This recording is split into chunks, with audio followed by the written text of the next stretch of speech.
Assalamualaikum warahmatullahi wabarakatuh. Kembali lagi di Kering Kelas Daring.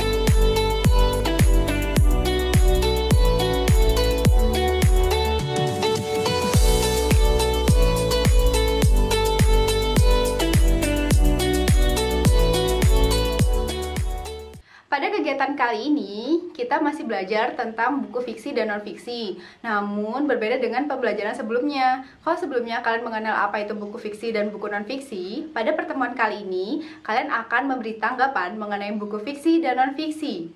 Oke, kita mulai pembahasannya ya.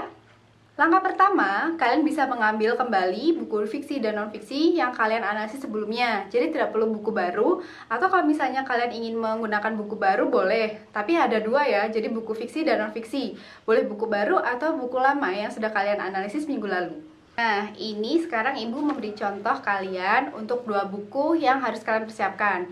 Ibu memiliki dua buku. Ini ada buku fiksi karya Firsa Bersari yang berjudul Garis Waktu. Kemudian ini ada buku non-fiksi yang berjudul Pendidikan Agama Islam, terbitan Universitas Brawijaya, karya dari tim dosen PAI Universitas Brawijaya. Jadi ada dua buku ya, kalian bisa mengambil juga dua buku yang kalian miliki, atau bisa menggunakan buku yang kemarin kalian gunakan untuk menganalisis gitu ya. Setelah kalian ambil, fungsi buku tersebut diambil itu untuk apa sih?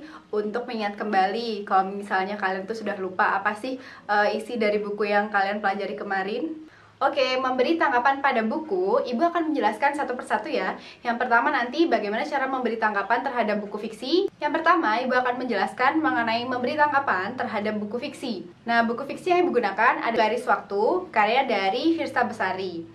Pada buku Garis Waktu karya Firsa Bersari ini, Ibu akan memberi tanggapan atau memberikan contoh kepada kalian bagaimana sih cara memberi tanggapan terhadap sebuah buku.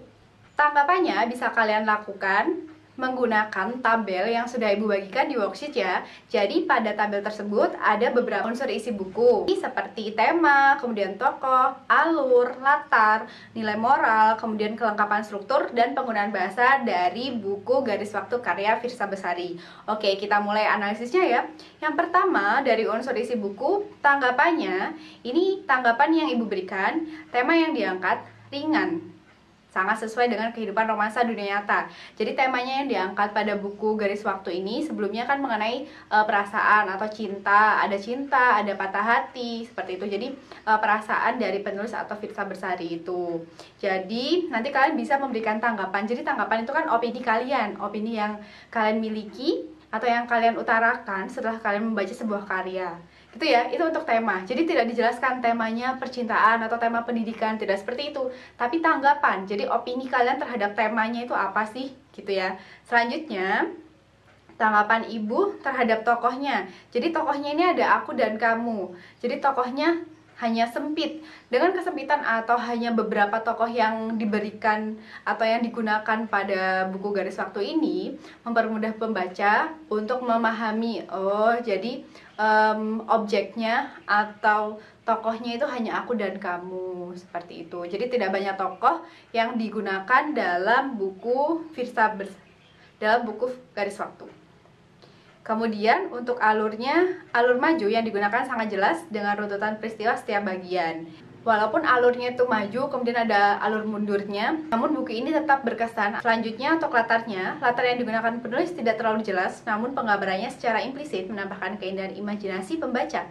Jadi latar waktu, kemudian suasana hati dari penulisnya atau dari tokohnya, kemudian ada latar tempat, itu dijelaskan tidak secara eksplisit atau langsung dijelaskan serta-merta di teks. Namun Firsa Bersari menggunakan majas-majas ataupun kiasan untuk menjelaskan latar-latar pada kegiatan atau peristiwa-peristiwa yang ada dalam buku. Nah, ini tanggapan Ibu seperti itu tadi, jadi terhadap latarnya. Kemudian nilai moral. Nilai moral untuk tanggapan buku Garis Waktu Firsa Bersari, banyak nilai moral yang dapat diambil khususnya dalam hal perasaan dan pengambilan keputusan. Lanjut untuk kelengkapan struktur. Struktur pada buku lengkap. Karena, jadi nanti kenapa Ibu beri titik-titik? Karena ini nanti akan ada alasan atau argumen dari kalian. Jadi ini hanya Ibu berikan contoh awalnya saja. Jadi awalnya apa? Untuk memberikan tanggapan terhadap kelengkapan struktur, kemudian nanti kalian jelaskan sendiri bagaimana sih strukturnya buku yang kalian miliki itu, buku fiksinya apa, strukturnya apakah tidak ada orientasinya atau seperti apa. Nanti bisa kalian jelaskan di alasan pada unsur kelengkapan struktur. Kemudian yang terakhir, untuk penggunaan bahasanya, bahasa yang digunakan banyak majas sehingga menambah estetika saat membaca buku ini. Gitu. Jadi banyak majas yang digunakan sehingga terkesan lebih indah, kemudian terkesan lebih puitis, seperti itu. Jadi, tanggapan seperti itu ya.